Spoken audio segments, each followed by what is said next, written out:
Alhamdulillah, syukur dari Allah Subhanahu wa taala, selawat dan salam kita mohon kepada Allah, mudah-mudahan disampaikan kepada Nabi besar Muhammad sallallahu alaihi wasallam.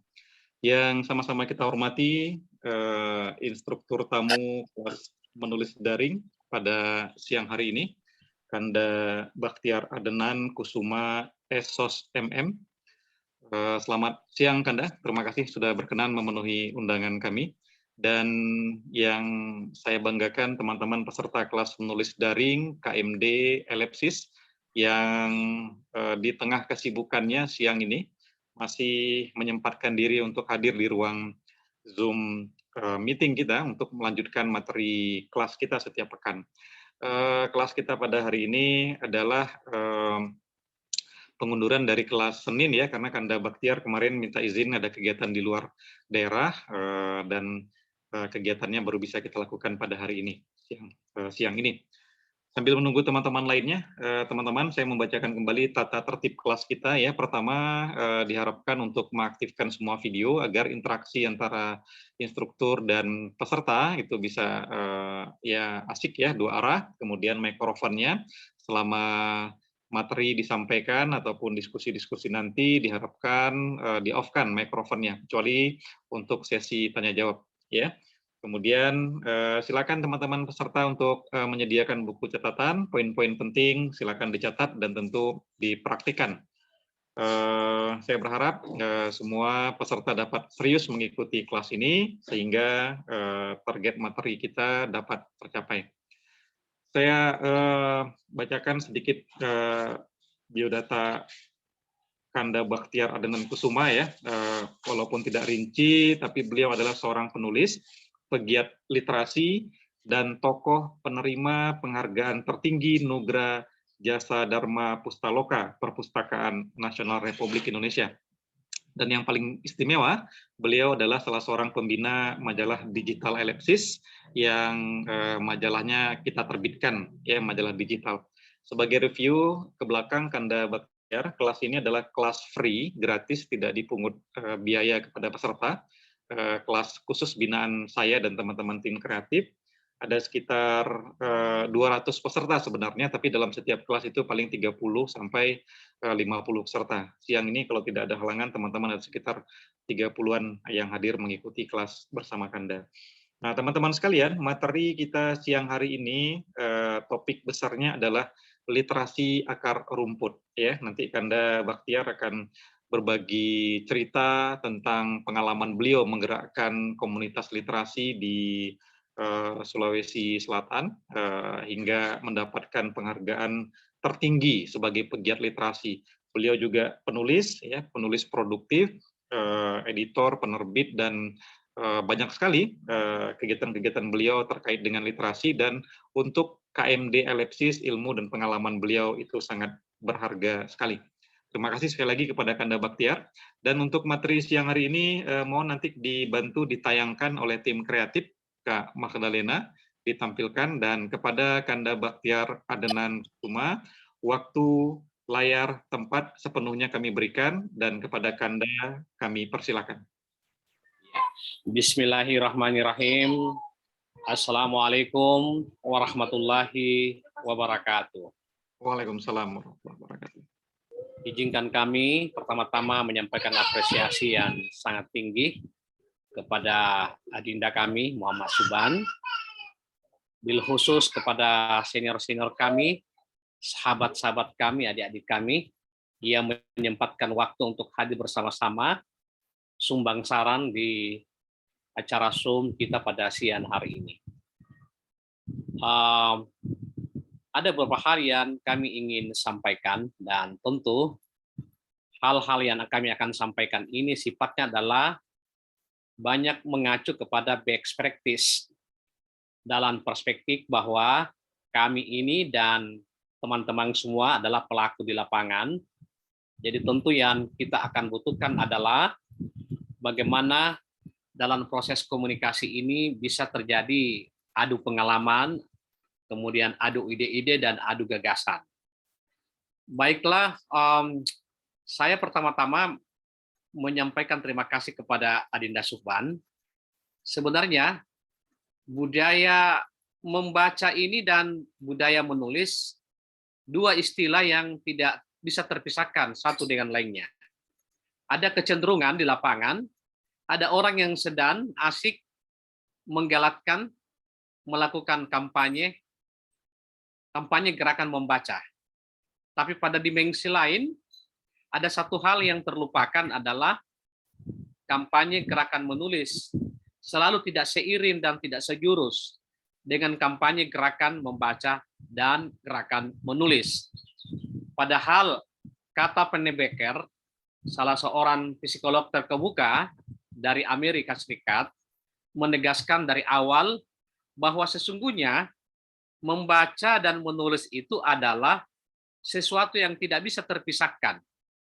Jadi dengan demikian, kalau ada orang, ada pihak, ada lembaga, atau ada komunitas yang hanya menggerakkan sebatas kebudayaan membaca, pada sisi lain tidak menggerakkan kebudayaan menulis, maka menurut saya perlu ada upaya pelurusan.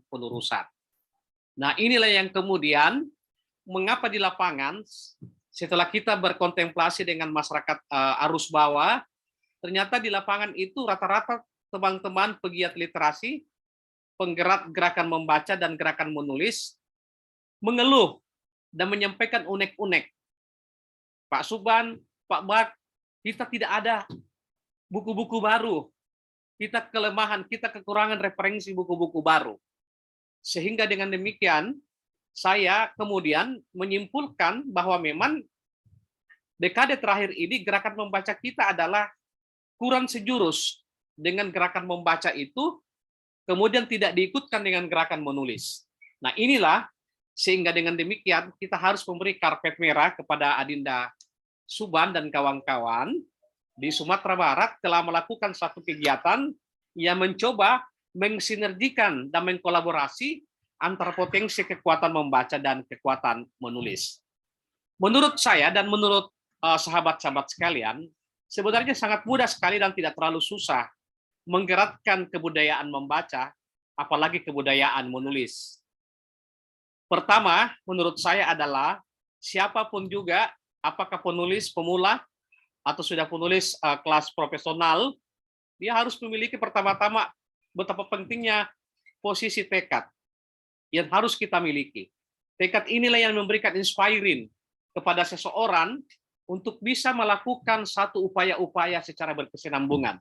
Satu usaha-usaha secara berkelanjutan. Karena tidak ada kekuatan yang bisa dilakukan. Bunda jauh kata Bunda. Tak nampak di Bunda. Siapapun juga, kalau pertama-tama dia belum memiliki apa yang disebut dengan sebuah kebulatan tekad. Kemudian kebulatan tekad ini menurut saya tidak bisa berdaya guna dengan baik kalau tidak diikuti dengan sebuah komitmen yang kuat. Komitmen ini adalah satunya kata dan satunya perbuatan. Ketika kita mengikrarkan dalam diri kita, ingin menceburkan diri secara totalitas dalam aktivitas gerakan membaca dan gerakan menulis, maka tidak ada lagi tawaran-tawaran lain, kecuali kita sudah meneguhkan diri kita untuk melakukan aktivitas gerakan membaca dan gerakan menulis. Tekad, komitmen, kemudian ini juga harus diikat dengan sebuah kekuatan integritas. Karena kalau komitmen saja, tekad saja yang kuat, tidak diikuti, diikat dengan sebuah benang merah yang bernama dengan komitmen yang tinggi, maka ini juga tidak akan menghasilkan upaya-upaya atau hasil-hasil yang real. Dengan demikian, menurut pengalaman saya kurang lebih 25 tahun bergerak di bidang kegiatan membaca dan kegiatan menulis, sebenarnya menurut saya untuk menciptakan, melahirkan penulis-penulis baru tidak terlalu susah. Ya, selain tadi yang saya katakan, dibutuhkan kunci awal atau modal kapital awal, perlunya betapa pentingnya kekuatan tekad, kemudian kedua betapa pentingnya komitmen, dan ketiga betapa pentingnya integritas. Maksud saya begini, kalau kita sudah memiliki satu komitmen ingin menjadi seorang penulis, maka apapun yang harus kita lakukan, tetap kita akan melakukan upaya-upaya untuk mewujudkan cita-cita yang ada dalam diri kita. Komitmen ini sangat sederhana sekali. Menurut saya, komitmen ini bisa kita bangun dalam setiap diri seseorang. Katakanlah begini Pak Suban, seorang penulis pemula, kita hanya membutuhkan 3 bulan paling lama untuk melahirkan atau menciptakan atau memproduk sebuah buku baru. Contohnya, ketika kita berkomitmen, kemudian bertekad dalam diri kita bahwa setiap hari wajib hukumnya kita harus membaca buku minimal 25 menit setiap hari.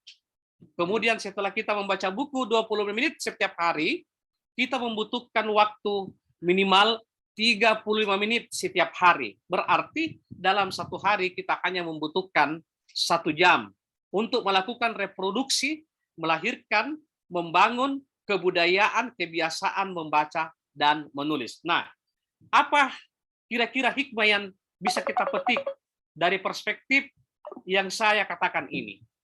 Seorang penulis membaca buku minimal 25 menit setiap hari, artinya adalah bahwa 1 menit kita membaca buku, itu kita akan menguasai 300 kata. Nah, jadi dengan demikian, seseorang yang rutin membaca buku minimal 20 menit setiap hari, maka dia akan memperoleh 7.500 kata. Nah, bagaimana dengan Pak Suban? Seorang penulis pemula atau penulis senior yang rutin membaca buku minimal 20 menit setiap hari dikali 12 bulan, maka dia akan menguasai 2.575.000 kata. Berarti dengan demikian, kebudayaan membaca yang kita bangun dengan memulai hal-hal yang kecil, membangun kebiasaan dari hal-hal yang sangat kecil, membiasakan membaca minimal 25 menit setiap hari, maka dalam 1 tahun atau 12 bulan ke depan, 25 menit setiap hari kita membaca buku akan menguasai 2.575.000 kata. Artinya adalah bahwa seseorang atau orang yang bersangkutan minimal telah menamatkan membaca buku baru 25 eksemplar judul buku baru. Nah sekarang, setelah kita membaca, kebudayaan membaca ini sudah menjadi sebuah kebiasaan dalam diri kita, dalam diri seseorang, maka kita mulai merangkah, kita mulai hijrah kepada tahapan kedua. Apa itu tahapan kedua? Tahapan kedua adalah kita membangun kebudayaan atau kebiasaan menulis. Kita membutuhkan waktu setiap hari minimal menulis 2 halaman. Nah, seorang peserta sekolah menulis atau apapun namanya, rutin menulis 2 halaman setiap hari, maka dalam jangka waktu 30 hari ke depan, kita telah menemukan 60 halaman tulisan. Berarti dengan demikian, kita hanya membutuhkan waktu 3 bulan, maka kita akan menemukan 180 halaman tulisan. 180 halaman, Pak Suban pengalaman, kalau di transfer dalam sebuah desain grafis atau layout untuk konsumsi buku, maka minimal kita sudah berada pada posisi 220 halaman. Artinya adalah bahwa kita hanya membutuhkan paling lama 3 bulan minimal kita telah bisa menghasilkan 1 peserta, 1 karya buku bagi setiap sekolah menulis buku maupun workshop penulisan. Nah, pengalaman inilah yang saat ini sedang saya lakukan dari tanggal 14 Maret 2022 sampai dengan 14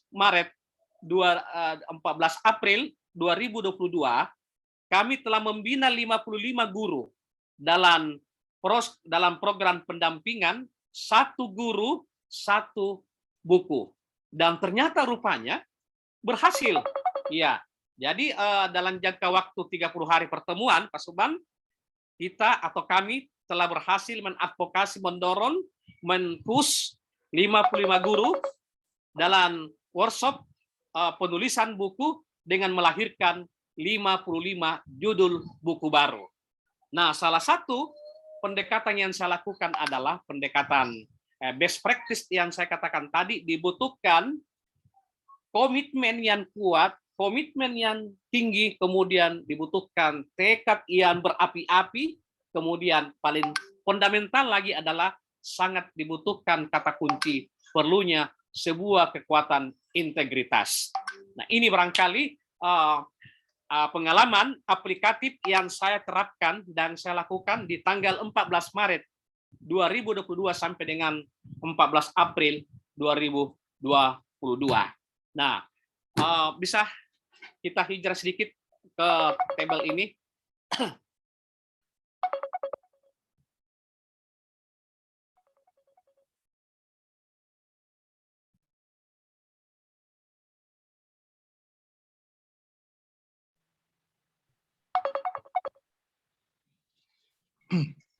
Ya, Ya, oke. Sayangkan sudah ya. Lanjut ya. Lanjut ya. Temanya adalah, ini tadi tema sentral yang kita akan bahas adalah semacam prolog yang saya antarkan tadi, semacam pengantar singkat tentang best practice, karena tema kita hari ini adalah tema tentang bagaimana menggugat kebudayaan menulis bagi masyarakat Indonesia, khususnya bagi peserta yang ada di ruang yang sangat mulia ini. Lanjut, Tinda, bisa jalan. Terus, nah, bagaimana menumbuhkan ekosistem budaya membaca di tengah-tengah masyarakat?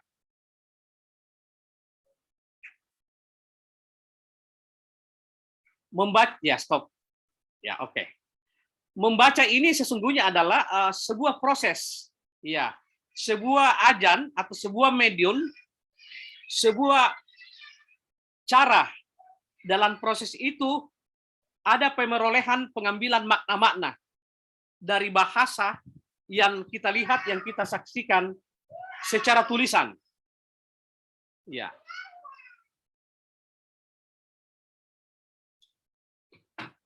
Dalam proses membaca ini tentu ada proses penerimaan makna. Proses penerimaan makna itu tercipta karena adanya sebuah tulisan atau teks-teks terhadap apa yang sedang kita baca. Tulisan atau kumpulan kata-kata atau kumpulan makna-makna itulah yang disampaikan oleh setiap penulis dalam sebuah tulisan buku. Sebagai pembaca, maka tugas kita, kewajiban kita adalah bagaimana memantik makna-makna yang telah disampaikan oleh seorang penulis dengan kumpulan kata-kata yang tertulis dalam sebuah kalimat, dalam sebuah buku yang ditulisnya. Membaca ini juga adalah sebuah proses untuk mengenal kata-kata. Tentu dalam proses pengenalan kata-kata ini adalah proses penangkapan pikiran yang sekaligus menghubungkan sebuah makna-makna apa yang disampaikan oleh seorang penulis dengan menggunakan keterampilan berkata-kata dalam sebuah kalimat atau kata-kata dalam sebuah tulisan. Bisa lanjut, Tinda? Nah, tentu dengan membaca ini ada beberapa tahapan yang ingin kita akan capai. Salah satu di antaranya adalah bahwa dengan membaca ini tujuannya untuk meningkatkan indeks literasi masyarakat Indonesia. Tidak ada akan kita menemukan indeks membaca yang baik kalau masyarakat belum memiliki kebudayaan yang tinggi terhadap sebuah kebudayaan membaca dan kebudayaan menulis. Untuk mendapatkan, untuk memperoleh indeks literasi membaca yang tinggi di tengah-tengah masyarakat, maka perlu kita menempatkan membaca sebagai sebuah kebutuhan pokok. Nah, perspektif kita selama ini membaca belumlah menjadi sebuah kebutuhan yang sangat penting di tengah-tengah masyarakat. Membaca selalu menjadi ruang, selalu menjadi medium, atau selalu menjadi kebutuhan berada pada posisi nomor urut 1, Pak Subang. Nah, sehingga dengan demikian inilah yang selalu kita gugat secara kolosal, secara bermassal dan secara bersama-sama bagaimana menempatkan kebudayaan membaca ini sebagai sesuatu yang sangat penting dalam proses perjalanan pergulatan kehidupan umat manusia. Kemudian membaca juga ini adalah menjadi salah satu ukuran apakah benar masyarakat itu sudah maju atau belum. Jadi kalau kebudayaan membaca dan kebudayaan menulis belum menjadi sebuah kegiatan kebudayaan di tengah-tengah masyarakat, maka masyarakat yang bersangkutan belum bisa kita tempatkan sebagai masyarakat yang sudah maju. Nah, dengan demikian, maka kesimpulannya, membaca ini adalah wajib hukumnya. Kenapa wajib hukumnya? Ya, kita memahami bahwa membaca sebagai kebutuhan pokok sesuai dengan teori yang dikemukakan oleh Abraham Maslow. Dalam teori kebutuhan, 6 hierarki tingkatan kebutuhan manusia. Salah satu di antaranya adalah bahwa dengan membaca berada pada posisi kebutuhan aktualisasi diri. Kebutuhan aktualisasi diri ini adalah membaca sebagai sesuatu yang sangat wajib dalam diri setiap manusia. Yang kedua adalah membaca seiring dan sejurus dengan teori kebudayaan atau kita kenal dengan teori culture study. Teori culture study adalah satu teori yang menempatkan bahwa membangun reading society, reading habit di tengah-tengah masyarakat dibutuhkan satu proses pembiasaan. Proses pembiasaan ini harus dimulai dari setiap keluarga, dari setiap komunitas masyarakat, dari setiap grup-grup, dari setiap klub-klub, dimanapun masyarakat itu berada. Nah, kita lanjut, Dinda. Bisa lanjut? Ya. Nah, tentu ada beberapa faktor yang bisa memompa atau bisa menjadi ajan atau medium membangun motivasi seseorang sehingga dia memiliki kebudayaan membaca yang tinggi. Salah satu di antaranya adalah kita memiliki dan mengetahui dan memahami ada 2 faktor. Faktor internal, faktor dalam diri manusia itu sendiri. Itu pertama dia harus bermula dari kekuatan inteligensi kita, kekuatan otak dan kemampuan asa pikiran kita. Tidak ada kemampuan membaca yang baik kalau yang bersangkutan tidak memiliki IQ yang baik. Karena sesungguhnya IQ inilah yang mendorong terciptanya minat. Minat inilah terdorong yang mendorong seseorang untuk mencoba mengetahui, merasakan, dan ingin memahami terhadap apa yang diminatinya. Minat akan melahirkan sebuah kebiasaan, dan kebiasaan akan melahirkan sebuah kebudayaan. Kemudian, faktor berikutnya adalah faktor sikap. Sikap kita bagaimana menempatkan membaca ini sebagai sesuatu yang sangat penting sekali. Sebab kalau sikap ini kita belum menempatkan membaca sebagai sesuatu yang sangat vital, sesuatu yang sangat penting, maka jangan harap kebudayaan membaca, kebiasaan membaca bisa tercipta dengan baik di tengah-tengah masyarakat. Kalau kita masih selalu memiliki sikap yang sangat a priori terhadap pembudayaan kegemaran membaca. Kemudian bakat. Tentu bakat ini juga sangat menentukan posisi-posisi kita di mana berada.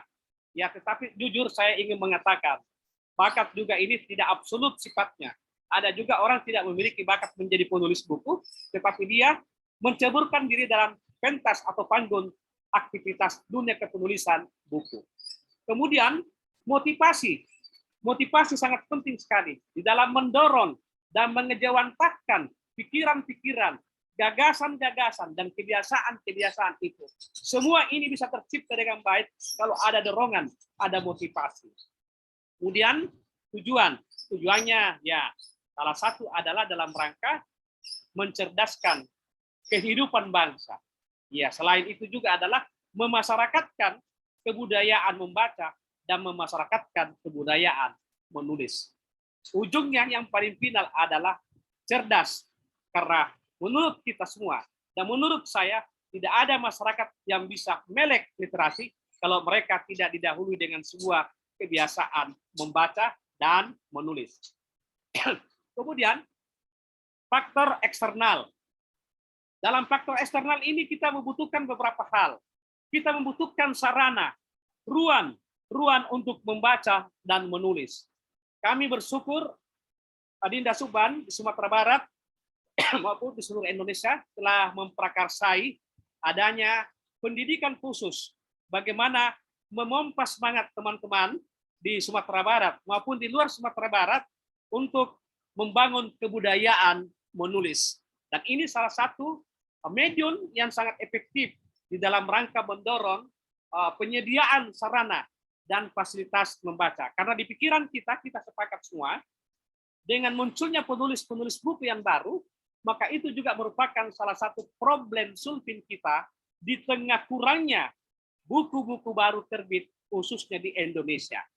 Semakin banyak penulis muncul, semakin banyak karya buku yang terbit, maka itu semakin mencerahkan bahwa masa depan perbukuan di Indonesia ke depan akan mengalami titik asa yang lebih baik. Kemudian saya langsung ke bawah, tradisi membaca. Tradisi membaca ini sangat penting sekali dan sangat fundamental sekali. Oleh karena itu dibutuhkan sinergitas dan kolaboratif. Saat ini para pegiat literasi tidak boleh lagi berjalan sendiri-sendiri. Kita harus bergandengan tangan. Kita harus merapatkan barisan. Karena hanya dengan merapatkan barisan, hanya dengan membangun jaringan sinergi dan kolaboratif seluruh Indonesia, maka kekuatan gerakan membaca dan gerakan menulis ini bisa terbangun dengan baik. Tidak boleh lagi jalan sendiri-sendiri. Seperti misalnya saya berjalan sendiri di Sulawesi Selatan. Ya, Pak Suban berjalan sendiri di Sumatera Barat. Saat ini kita harus mengikat satu tali kekuatan besar bahwa literasi di Indonesia bisa menjadi satu kegiatan, satu gerakan yang fundamental, yang sangat kuat ketika para pegiat, para penulis, para sastrawan, para seniman mengikrarkan diri, merapatkan barisan dalam satu kesatuan untuk memajukan gerakan literasi di Indonesia. Bisa lanjut, Dinda? Ya, lanjut lagi lah. Ya, ini tidak terlalu penting. Lanjut. Ya. Nah, ini terakhir. Bagaimana membangun kebiasaan membaca? Bagaimana membangun kebiasaan menulis? Pertama adalah tidak ada orang pembaca yang baik, tidak ada orang penulis yang baik ketika kebudayaan membaca, kebudayaan menulis itu tidak muncul. Starting point-nya harus dimulai dari diri sendiri. Ya, jadi kebiasaan membaca harus tumbuh, ekosistem membaca, ekosistem menulis itu harus muncul dari setiap rumah tangga, dari setiap pribadi masing-masing. Karena kalau tidak mulai dari rumah tangga, dari diri sendiri, maka mustahil gerakan membaca dan gerakan menulis ini bisa berhasil dengan baik.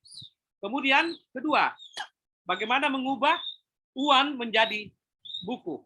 Maksudnya adalah bahwa sudah saatnya setiap keluarga membangun paket-paket rekreasi, membangun paket-paket kunjungan ke toko-toko buku, kunjungan ke perpustakaan, kunjungan ke taman-taman baca, kunjungan ke komunitas-komunitas baca, bahwa sudah saatnya setiap keluarga menyediakan waktu untuk juga ikut berbelanja buku. Jangan hanya keluarga hanya diarahkan ke mal-mal tanpa disarankan untuk transit di sebuah toko buku, kemudian membaca, melihat, dan membeli buku-buku itu. Kemudian ketiga, memanfaatkan waktu dengan baik dengan membaca. Kebudayaan ini harus tumbuh menjadi sebuah kebiasaan.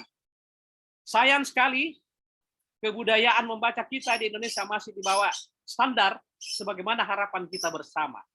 Di negara-negara Eropa, beberapa negara-negara yang pernah saya kunjungi, termasuk di Singapura, kemudian di Belanda, Netherlands, kemudian di Kuala Lumpur, kemudian di Beijing, masyarakat di sana telah menunjukkan bagaimana menempatkan kebudayaan membaca itu sebagai sesuatu yang tidak pernah lepas dalam kebudayaan personifikasi dirinya. Di tempat-tempat antrian mereka tidak pernah lepas membaca. Di tempat-tempat pemeriksaan, di rumah sakit, di ospital, setiap antrian menunggu pemeriksaan daripada para dokter, maka seluruh pasien tidak ada satupun yang saling memerhatikan, tetapi mereka hanya sibuk membaca kitab-kitabnya. Itu pertanda simbolisasi bahwa kebudayaan membaca sudah menjadi gaya hidup bagi masyarakat luar. Nah, kemudian keempat, membuat target membaca dalam keluarga. Minimal setiap keluarga membaca buku 25 menit setiap hari, seperti yang saya katakan pada prolog awal tadi.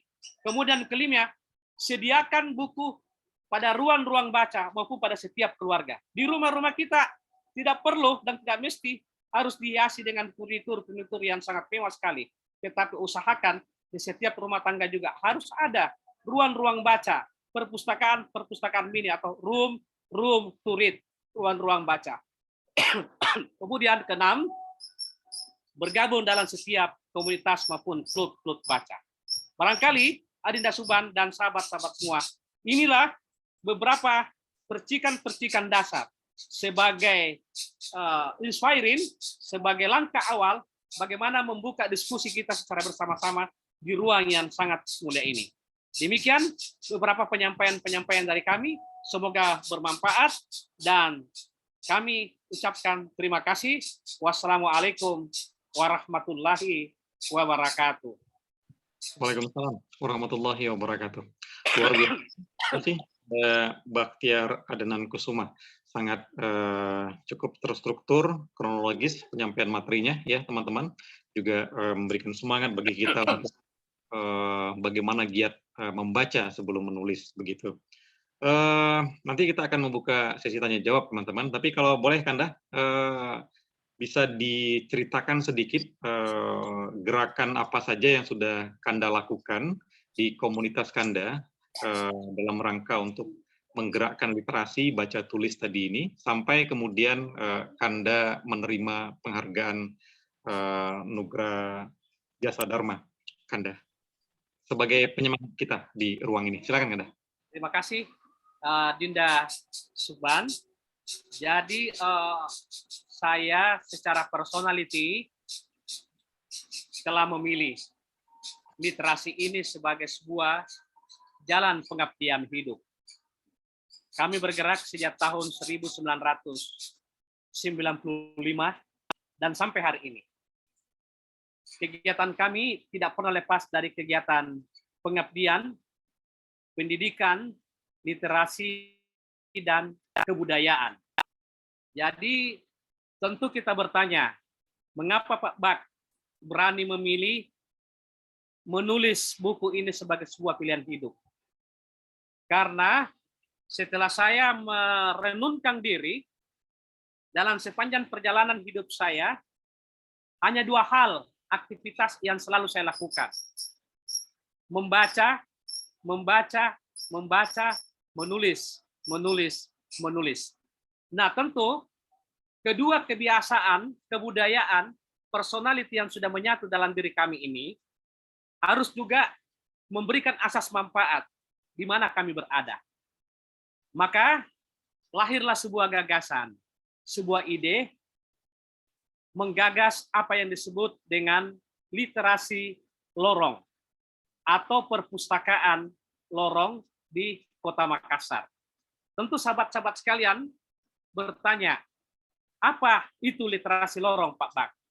Jadi lorong ini adalah sesuatu yang dalam perspektif pikiran kita sangat kumuh, terisolir, sangat slum, dan sangat sempit, berada di ruang-ruang gang. Di sana muncul anak-anak kenakalan remaja, minum-minum alkohol, isap-isap lem, juvenile delinquent, berkelahi antar gen, dan salah satu pikiran saya, ini semua bisa kita terapi hanya dengan pendekatan literasi.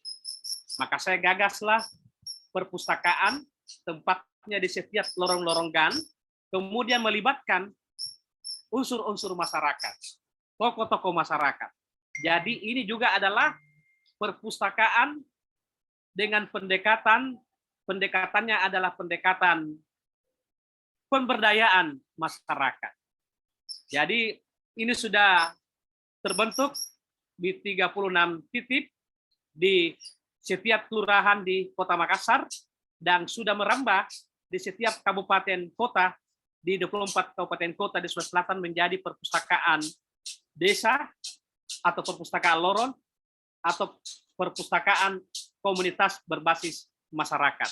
Itu satu. Kemudian kedua, kami juga menggagas sekolah menulis buku. Sekolah menulis buku ini adalah satu gerakan kebudayaan, gerakan moral yang melibatkan guru-guru dalam program Guru Bermutu. Guru bergerak menulis satu buku. Satu guru wajib hukumnya menulis minimal satu buku. Dengan demikian, maka kelangkaan sumber-sumber bacaan yang dikeluhkan selama ini di setiap satuan pendidikan, di setiap perpustakaan sekolah, ini adalah merupakan salah satu terapi yang kami lakukan. Dengan banyaknya guru-guru menulis buku, maka dengan demikian ini juga akan memberikan ruang yang sangat terbuka bagi penyediaan secara sukarela sumber-sumber bacaan pada setiap satuan pendidikan. Kemudian ketiga juga kami menggagas gerakan satu buku, satu ibu, satu minggu, Pak Suban. Jadi ibu-ibu setiap hari Minggu dari jam 3 sampai jam 6 sore berkumpul di setiap perpustakaan komunitas atau perpustakaan lorong. Mereka diberikan kesempatan mengambil buku, kemudian bukunya dibawa ke rumah selama 1 minggu, kemudian 1 minggu kemudian dia membuat resensi, timbangan apa yang dia baca, kemudian minggu kedua dia mempraktekkan buku apa yang dia baca, mempraktekkan di perpustakaan lorong maupun di komunitas baca. Jadi misal ada seorang ibu membaca buku tentang bagaimana membuat katakanlah misalnya kue lemper, ya. Kue lemper, ada bukunya manajemen tata cara strategi membuat kue lemper, dibaca, kemudian setelah dibaca kemudian dipraktekkan, langsung membuat kue lemper atau kue dadar di perpustakaan lorong atau perpustakaan desa. Kemudian yang menikmatinya adalah para user, para pemustaka, para pengunjung daripada perpustakaan lorong atau desa yang bersangkutan. Ini yang kami lakukan. Kemudian keempat adalah melakukan kampanye gerakan membaca 25 menit setiap hari di seluruh satuan pendidikan maupun di kalangan keluarga dan ibu-ibu. Kemudian beberapa hal yang telah kami lakukan dan sangat alhamdulillah sangat banyak sekali Pak Suban. Dengan demikian satu kata kunci yang saya ingin tegaskan, bahwa bergerak di kegiatan gerakan membaca dan gerakan menulis, sekali lagi saya ingin mengatakan, membutuhkan sebuah komitmen yang besar. Hanya orang yang memiliki komitmen yang besar, maka dia bisa bertahan di dalam menggerakkan gerakan membaca dan gerakan menulis. Saya berani memilih literasi sebagai sebuah jalan pengabdian. Walaupun pada dimensi lain banyak orang mengatakan bahwa mengurus gerakan literasi adalah sesuatu yang tidak bisa mendapatkan apa-apa dalam perspektif fasilitas, dalam perspektif kekayaan, dalam perspektif materi. Tetapi bagi saya, mengurus gerakan literasi ini, gerakan membaca dan gerakan menulis adalah ladan pengabdian yang sangat ampuh insya Allah untuk menuju kepada titian siratal mustaqim. Barangkali itu dek, Pak Suban, untuk sementara. Terima kasih. Baik, terima kasih Anda, luar biasa ya, banyak sekali program-program kreatif yang dilakukan untuk memberi penguatan kepada masyarakat agar lebih literat ya. Ada perpustakaan lorong, kemudian sekolah menulis, juga ada hibah atau peminjaman buku untuk ibu-ibu ya, kampanye 25 menit untuk keluarga dan satuan pendidikan agar membaca dan lain sebagainya. Jadi teman-teman sekalian, peserta kelas menulis daring Ellipsis, terutama yang punya komunitas baca, yang punya taman bacaan, program-program yang berdampak seperti ini yang perlu dilakukan sehingga efek ya manfaatnya itu bisa semakin luas. Nah, Kanda Baktiar telah melakukan itu. Nah, buktinya beliau menerima banyak penghargaan sampai menerima penghargaan tertinggi sebagai pegiat literasi, penerima penghargaan Nugra Jasa Dharma Pustaloka Perpusnas RI. Nanti ada beberapa pertanyaan lain yang ingin saya ajukan kepada Kanda Baktiar karena menarik bagi saya. Tapi sebelum itu kita buka sesi tanya jawab untuk teman-teman peserta kelas menulis daring. Nanti silakan diaktifkan mikrofon, videonya, lambaikan tangan dan sampaikan ajukan pertanyaan dan nanti Kanda Baktiar akan menjawab. Dipersilakan kepada teman-teman, sesi tanya jawab kita buka. Ya, silakan. Siapa yang mau pertama menyampaikan pertanyaan?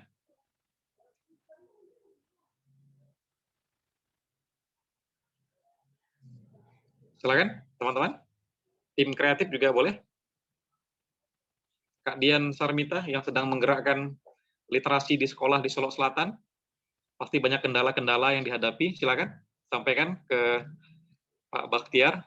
Nanti diberikan solusi banyak, saya kira. Ya Bang, makasih Bang. Ya. Maaf Pak, Dian baru gabung, jadi tadi belum menyimak yang Bapak bahas. Cuma barusan kan Bang Subhan memancing dengan literasi di sekolah ya Pak. Jujur saja Dian baru mengajar di SMA 3 bulan. Di perguruan tinggi 2 tahun. Untuk kedua yang sudah pengalaman dari Dian sendiri, itu untuk literasi, waduh, gimana ya Pak, susah betul untuk mengajak, bahkan untuk dipancing dengan nilai pun tidak mempan, dilakukan dengan cara-cara memberikan buku, memberikan hadiah, juga belum. Jadi gimana itu Pak, bagusnya tuh Pak untuk memancing seperti siswa atau mahasiswa mau literasi. Tidak hanya menulis Pak, membaca pun mereka susah. Jadi kan 10 menit sebelum jam pembelajaran dimulai, itu mereka kan diminta dulu untuk membaca. Baik cerpen ataupun novel dan lainnya. Lalu mereka disuruh menulis. Nah, di situ dari yang pancing atau lihat sendiri, mereka sedikit sekali yang mau membaca Pak. Lebih banyak mereka yang tidak ikut. Bahkan diancam dengan nilai literasinya nggak ada, atau nanti akan tidak naik kelas karena nilai bahasa Indonesianya merah, itu juga nggak mempan Pak. Jadi gimana solusinya Pak? Terima kasih Baik. Pak. Baik, terima kasih Kak Dian, guru dosen di Solo Selatan, Sumatera Barat. Ya, problem demikian itu suara hati banyak guru di sekolah Kanda Baktiar. Menghadapi anak-anak era hari ini yang mereka lebih asik bermain gawai dibanding membaca buku. Nah, barangkali ada solusi-solusi sebagai penyemangat untuk Bu Guru Dian ini dan teman-teman guru lainnya. Silakan, Kanda. Ya, terima kasih Dinda Suban, terima kasih Bunda Dian. Jadi memang membangun kebudayaan membaca dan menulis, membangun tradisi membaca ini, mestinya menurut saya harus dibangun ketika seorang ibu yang lagi sedang mengandung caban bayinya, sudah mulai di situ gerakan-gerakan asupan gizi membaca itu secara tekstual kita sudah mulai lakukan. Jadi bukan bayi kita yang diajak berkomunikasi antar ibunya dengan bayi kandung yang ada dalam rahim kita, tetapi ibunya itu minimal membudayakan ke toko-toko buku, ke perpustakaan sekolah, ke perpustakaan umum, ke komunitas baca, mengambil buku kemudian membaca, kemudian dari refleksi membaca itulah kita selalu niatkan dalam diri kita bahwa kami berniat suatu ketika saya berjanji akan ingin melahirkan anak-anak yang memiliki kebudayaan, kegemaran membaca. Nah, ini yang harus kita bangun. Itu pertama. Cara kita selama ini, anak-anak ketika sudah berada pada posisi kelas 10 SMA, barulah kemudian kita gugat untuk melakukan atau menumbuhkan kebiasaan membaca. Tidak mudah dan tidak akan mudah seperti halnya membalik kedua telapak tangan kita. Membutuhkan waktu yang sangat panjang. 360 tahun bangsa Indonesia dijajah oleh Belanda.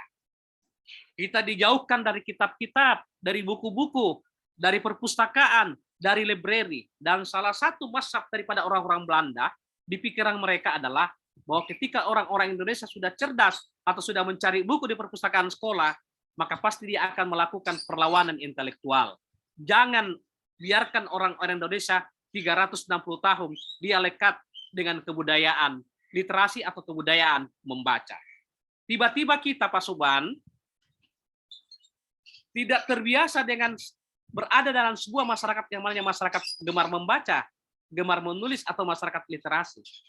Kita berada pada posisi masyarakat pra-literasi yang belum mengenal huruf-huruf, tiba-tiba kita melakukan lompatan jauh ke depan, masuk dalam posisi masyarakat pasca literasi. Sementara masyarakat literasi, kita tidak pernah dengan nikmat, dengan elok melakukannya. Tiba-tiba kita lompat dari masyarakat pra-literasi, langsung terjun bebas masuk pada posisi masyarakat pasca literasi. Apa cirinya? Itulah yang membuat anak-anak kita lebih gemar menonton TV, menonton radio, mendengar radio, memutar radio, atau membaca gawai. Iya, membaca gawai. Iya, bermain petak umpet dengan handphone-handphonenya. Sehingga dengan demikian menurut saya memang untuk membangun kebudayaan membaca ini, menurut saya Ibu Dian, harus dimulai pada level tingkat guru-guru PAUD, SD, karena disitulah barometer awal bagaimana menciptakan embrio-embrio masyarakat-masyarakat, calon-calon murid yang gemar membaca ketika dia sudah berada di posisi SMP dan SMA. Itu satu. Kemudian kedua, guru-guru harus menjadi panutan, Bu. Saya banyak dikomplain oleh siswa-siswi di SMA. Om, saya disuruh membaca buku 15 menit setiap hari program GLS, Gerakan Literasi Sekolah, Kementerian Pendidikan yang diluncurkan tahun 2016. Tetapi guru-guru saya, Om, di ruang guru, dia semua hanya asik main handphone, main Android. Sementara kita disuruh membaca buku di perpustakaan. Nah, ini bertolak belakang dengan teori tabula rasa yang dikemukakan oleh John Locke, bahwa sesungguhnya anak-anak itu ketika lahir dari rahim ibunya, itu sama halnya anak-anak itu mau menjadi warna kuning, warna putih, warna nano-nano, itu tergantung dari ibunya dan tergantung dari struktur lingkungannya di mana anak-anak itu berada. Artinya adalah bahwa sebelum anak-anak itu digiring atau dibangun kebiasaan membaca dan menulisnya, maka jadilah guru-guru pionir-pionir andalan, pionir-pionir utama yang menjadi contoh yang bisa difigurisasi oleh murid-muridnya. Kemudian ketiga, kita butuh kebijakan tegas. Saya katakan di Sulawesi Selatan, para bupati dan para gubernur dan para wali kota, untuk mengangkat, merekrut calon kepala sekolah, menurut saya ukurannya, Pak, kalau mau menjadikan membaca sebagai satu ukuran literasi yang sangat fundamental di setiap kabupaten dan kota, maka bupati merekrut kepala sekolah harus mengangkat kepala sekolah yang pro dengan gerakan literasi. Kalau kepala sekolahnya pro dengan gerakan literasi, maka exit pasti gerakan-gerakan di satuan pendidikannya itu akan mengacu kepada gerakan-gerakan pembudayaan kegemaran membaca. Guru-gurunya pasti akan ikut. Nah, kalau murid-murid hanya murid-muridnya doang kita suruh masuk ke perpustakaan membaca dan menulis, sementara tidak ada gerakan satu yang kita buat di kelas atau di satuan pendidikan, perlunya wajib guru membaca buku minimal 1 hari di sekolah, 1 guru 1 jam membaca buku. Tidak ada kan gerakan seperti itu. Ini adalah satu gerakan-gerakan kebudayaan yang masih mengalami kejumbuan dalam penerapannya di lapangan. Ini. Nah, di setiap sekolah keempat harus membentuk klub-klub baca, Bu. Klub-klub baca itu sebagai embrio bagaimana menggerakkan kegemaran membaca.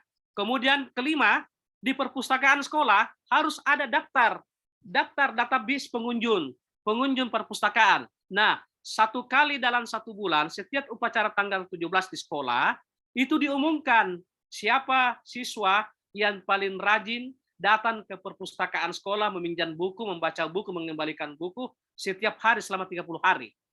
Itulah yang kemudian oleh kepala sekolah diumumkan di upacara 17 atau upacara resmi dan diberikan hadiah, diberikan apresiasi, Bu, diberikan sertifikat.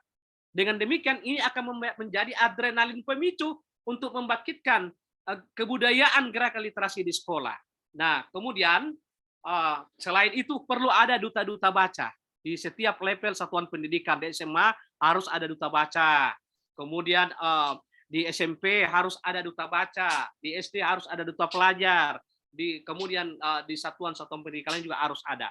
Nah, inilah yang perlu kemudian terakhir guru-guru harus kita dorong. Harus kita dorong, harus kita advise, kita bimbing secara kontinuitas seperti dilakukan Adinda Subban. Bagaimana kita gugat guru-guru supaya wajib hukumnya guru-guru itu dalam 3 bulan harus menulis minimal 1 guru 1 buku. Nah, tentu kebijakan Kementerian Pendidikan dalam hal ini pemerintah provinsi, kabupaten, dan kota, guru-guru sudah menulis buku, maka pemerintah provinsi atau kabupaten dan kota harus melakukan intervensi, Bu. Intervensinya apa? Nah, itu guru kan udah berdarah-darah menulis buku. Pemerintah harus mensubsidi, membiayai, memberi royalti, kemudian membeli karya guru-guru itu supaya mereka guru-guru itu Ibu Dian bersemangat lagi menulis 1, 2, 3 buku dan seterusnya dan seterusnya. Nah, selama ini kan tidak ada intervensi. Nah, kami melakukan di Kabupaten Maros melalui Pak Bupati Haidir Sam bersama DPRD itu membuat peraturan daerah kabupaten literasi. Salah satu ukuran daripada kabupaten literasi itu adalah di situ harus ada bunda baca. Ya, harus ada duta baca. Kemudian harus ada dewan literasi. Kemudian pemerintah kabupaten harus memberikan apresiasi kepada seluruh para pegiat literasi dalam bentuk numerasi maupun dalam bentuk penghargaan lainnya.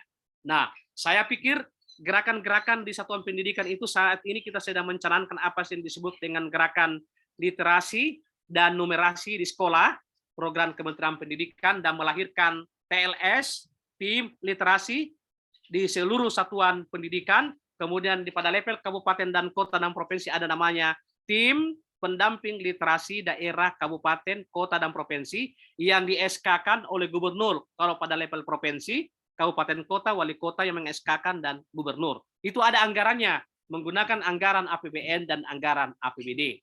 Saya pikir dengan keberadaan tim literasi sekolah ini seluruh satuan pendidikan ini juga salah satu cara untuk mendorong secara kontinuitas para siswa agar gemar membaca, gemar menulis di setiap satuan pendidikan. Barangkali begitu, Ibu Dian. Saya kembalikan kepada Dinda Subban. Baik, terima kasih Kanda Baktiar. Dan demikian Kak Dian, yang luar biasa ya, banyak program yang bisa dilakukan di sekolah sebenarnya. Dan satu poin yang saya catat adalah bagaimana guru memberikan keteladanan kepada siswa. Nah, guru menulis, guru membaca, kemudian ya membatasi penggunaan gawai sehingga anak-anak melihat guru tidak memegang gawai tapi membaca buku. Nah, kemudian ada sanggar-sanggar menulis tadi juga bisa dilakukan, membuat database pengunjung di sekolah, di perpustakaan sekolahnya, sehingga terlihat siapa saja yang meminjam buku. Ada satu program lagi yang menarik, saya kira di Padang Panjang itu, Kanda Baktiar dan Kak Dian dan teman-teman. Ada satu sekolah, namanya SMP 4 Padang Panjang, mereka menciptakan pembaca. Nah, menciptakan penulis itu kan mudah ya, artinya ngajak orang nulis. Nah, menciptakan pembaca ini agak susah. Nah, bagaimana caranya adalah membuat bedah novel kalau di sekolah itu, bikin bedah novel. Jadi setahun itu ada 2 kali kegiatan. Jadi anak-anak membaca paling banyak baca novelnya. Kemudian sekolah memberikan apresiasi seperti dikatakan Kanda Baktiar tadi. Regulasi dari pemerintah, dari sekolah itu penting. Jadi Kak Dian bisa memberikan hadiah-hadiah bagi pembaca buku terbanyak gitu. Memberikan hadiah kepada siswa yang menulis, tentu bekerja sama dengan kepala sekolah dan tim literasinya. Iya. Baik, kita lanjut ke Bogor, ada Kak Hudia Nadra. Hudia. Silakan.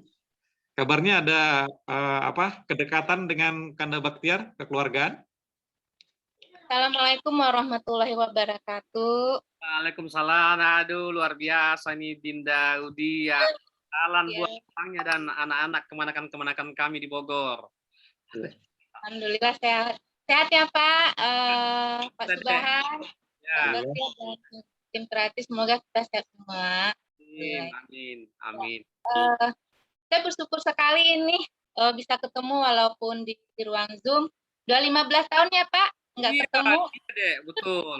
Jadi Dinda Subban, Adinda Hudia ini anak saya yang pertama itu yang sudah dokter itu masih di kelas 1, kelas 2. Oh, iya iya. Inilah yang menjadi relawan. Oh, Kemarin kami dengan mamanya anak-anak ya. menggagas komunitas baca di pelataran Selipi, daerah Kota Madia, Jakarta Barat. Dan relawannya itu Hudia bersama suaminya. Iya. Dahsyat.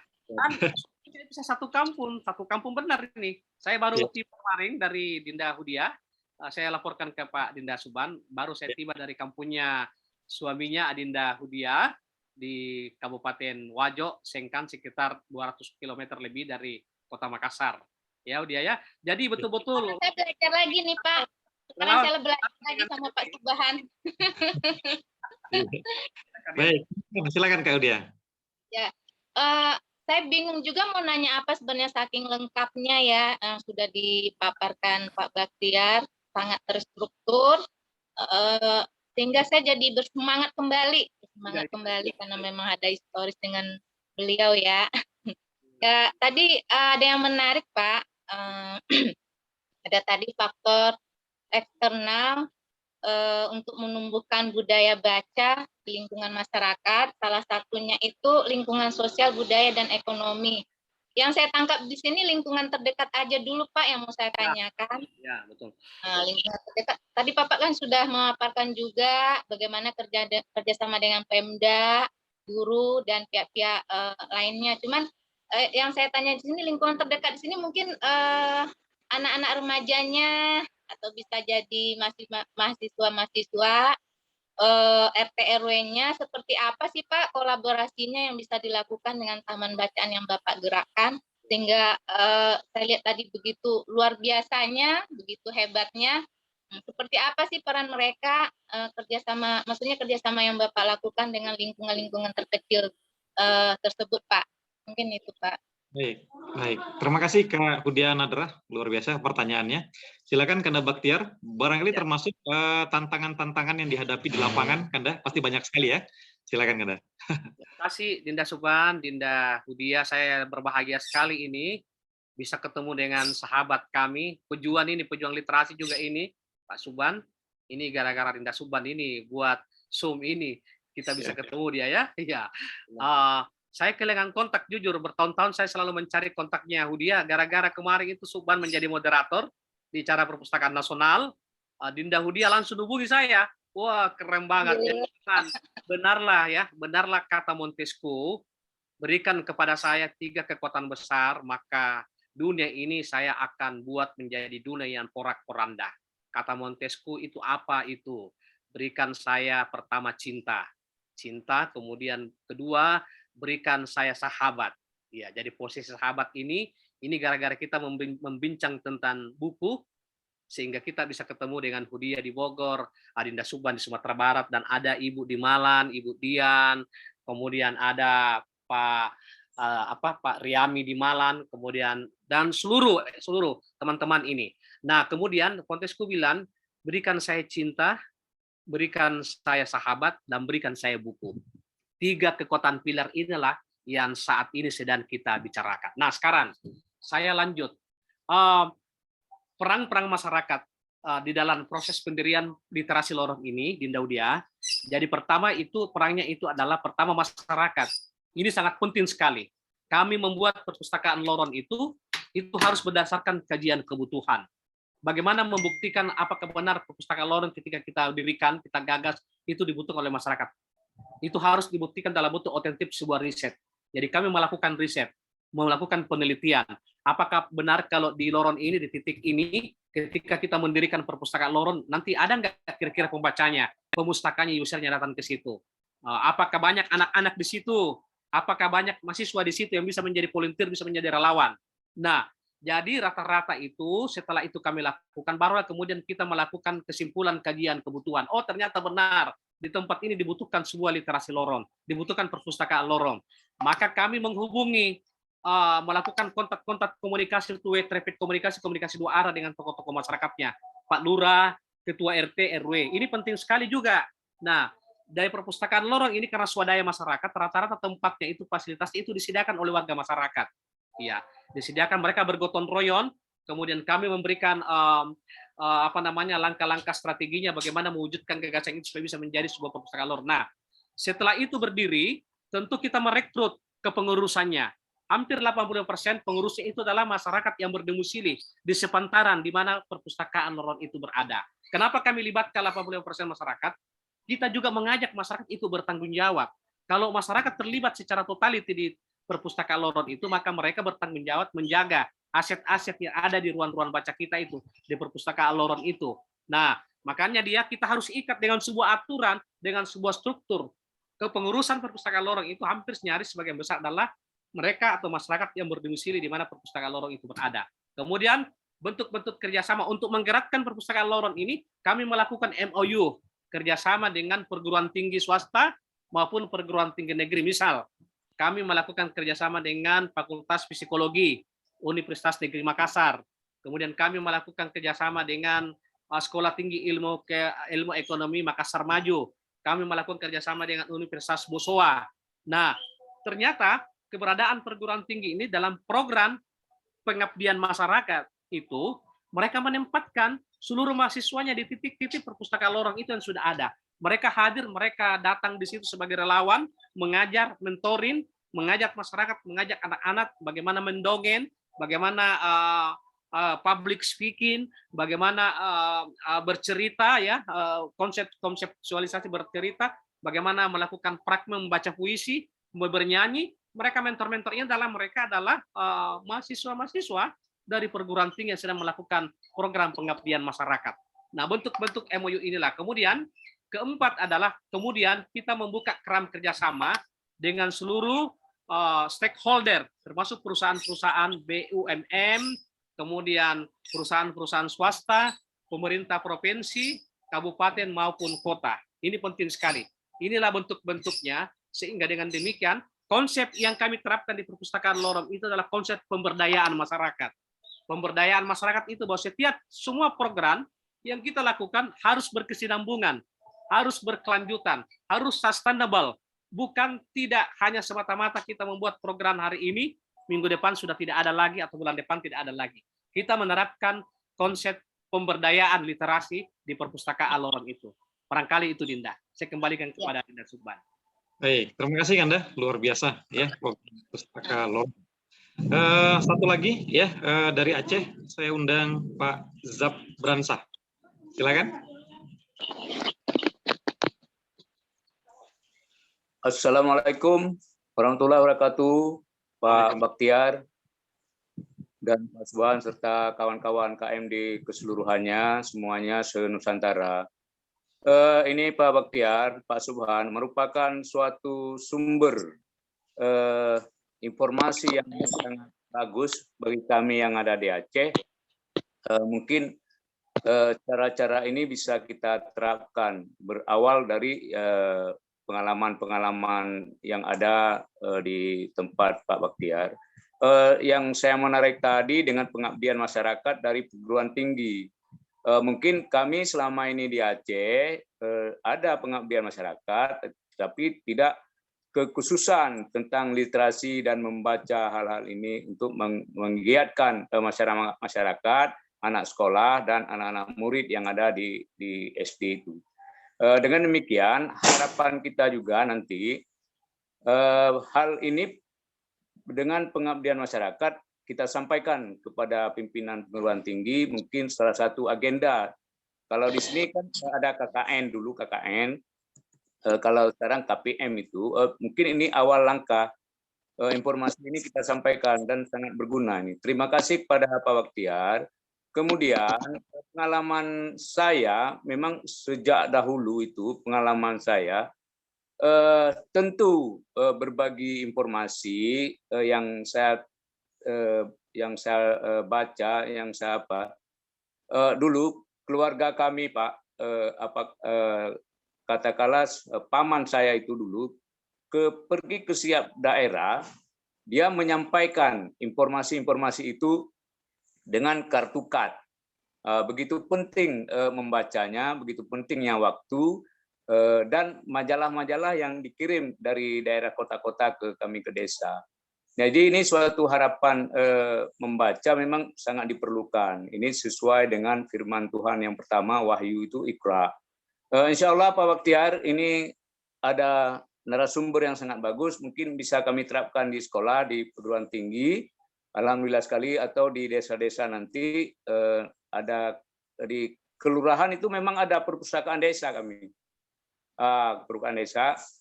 Tapi nanti hal ini akan kita sampaikan kepada kepala lurah dan pengelola daerah itu tempat, karena ada dana desa, mungkin bisa jadi untuk menjaga perpustakaan itu kita sisipkan sedikit barangkali. Ini sangat berguna barangkali informasi ini. Saya berawal dari tadi mengikuti terus, walaupun tadi ada sebentar dalam perjalanan, tapi saya ikuti ini, sangat berguna informasi ini. Terima kasih Pak Baktiar dan Pak Subhan serta kawan-kawan yang lain. Salam kenal Pak Baktiar, saya dari Aceh. Alhamdulillah ini suatu momen yang sangat penting bagi kami.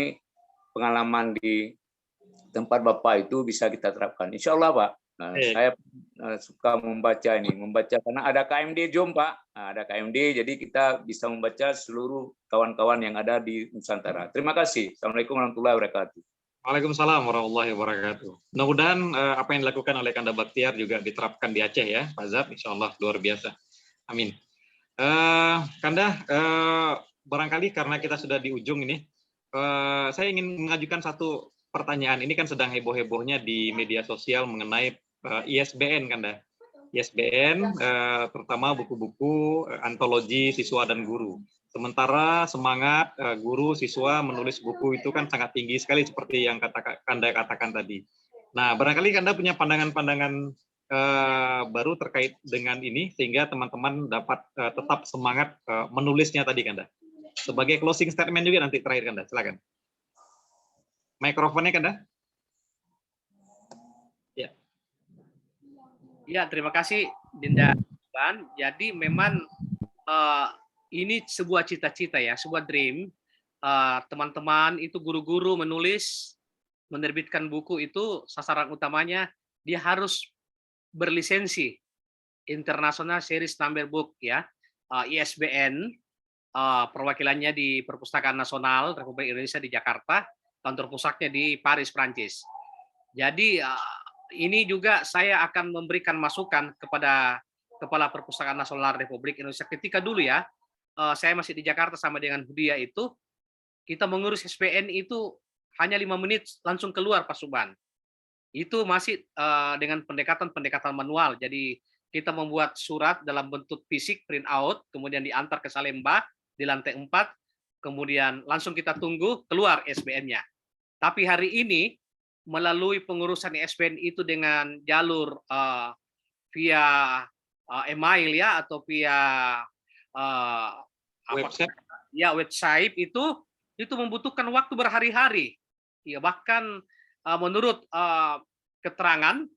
keterangannya di layanan itu minimal 3 hari. Tetapi ternyata bukti di lapangan bahkan nyaris ada sampai 14 hari, 15 hari, atau 1 minggu. Saya akan memberikan masukan ini kepada Pak Sarip Bando maupun kepada Kakanda Deputi 1, Pak Denny Mulyadi, dan Kepala Pusat Pengkajian Minat Baca Pak Dr. Adim Bondar, agar bagaimana perpustakaan ini memberikan akses kemudahan kepada para guru-guru, kepada para teman-teman yang membutuhkan ISBN, kemudian memangkas jarak waktu yang terlalu lama keluar, kalau bisa paling lambat 3 hari lah. Iya, karena ini faktanya juga saya mengusulkan beberapa permohonan ISBN, bahkan sudah ada 15 hari, belum juga ada jawaban di alamat website-nya. Nah ini, jadi tidak bisa dinafikan, Linda, ISBN ini sangat penting sekali, khususnya bagi teman-teman, bagi penulis ya, guru-guru, karena ini juga bisa menjadi salah satu medium ya, atau alat untuk bisa dalam penjenjangan nanti di kemudian hari mau jadi kepala sekolah atau jadi kepala bidan atau misalnya naik pangkat, itu dibutuhkan ternyata buku-buku yang diperiksa itu dari ISBN-nya atau ISSN-nya. Ini penting sekali. Nah, kita punya peranan ini penerbit supaya memberikan akses kemudahan. Dan saya di Sulawesi Selatan ini sedang memintakan ISBN bagi para guru-guru, ada 55 guru, dan itu free, ya tidak ada biaya 1 sen pun. Saya selaku orang yang memiliki lembaga penerbitan buku, itu tidak membebankan biaya kepada guru-guru 1 sen pun.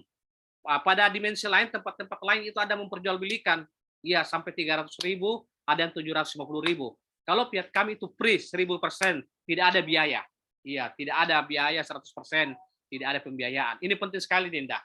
Dan insya Allah masalah kerumitan dalam memperoleh ISBN itu tadi masalah waktu, terlalu lama baru keluar, kemudian kedua berbelit-belit, itu nanti kami akan langsung buat surat tertulis dan kita akan sampaikan kepada Kepala Perpustakaan Nasional Republik Indonesia, Aban kita Muhammad Sarif Bando di Jakarta. Itu barangkali deh. Ya, baik. Terima kasih, Kanda. Luar biasa. Mudah-mudahan ke depan ya, industri perbukuan kita lebih baik, sehingga literasi dapat terus tumbuh di tanah air. Amin. Jadi teman-teman, waktu kita sudah di penghujung karena khusus bulan puasa ya, kawan-kawan di daerah juga banyak kegiatan menjelang berbuka. Maka sesi kelas sore ini kita tutup dengan mengucapkan banyak terima kasih kepada Kanda Baktiar dan teman-teman. Mudah-mudahan di lain kesempatan Kanda Baktiar berkenan kembali untuk di ruang kelas kita. Juga nanti akan kami undang Kanda untuk khusus tim redaksi majalah digital Lepsis. Kita akan berdiskusi di momen yang tepat, nanti akan kami hubungi kembali. Sekali lagi terima kasih ya. Sehat dan sukses selalu teman-teman juga semuanya ya. Kelas kita tutup dengan membaca hamdalah. Alhamdulillahirrahmanirrahim. Assalamualaikum warahmatullahi wabarakatuh. Salam dia sama anak-anak ya. Subhan Pak di Aceh. Terima kasih, Pak. Amin. Ya, mohon maaf. Waalaikumsalam warahmatullahi wabarakatuh. Ya, terima kasih semuanya.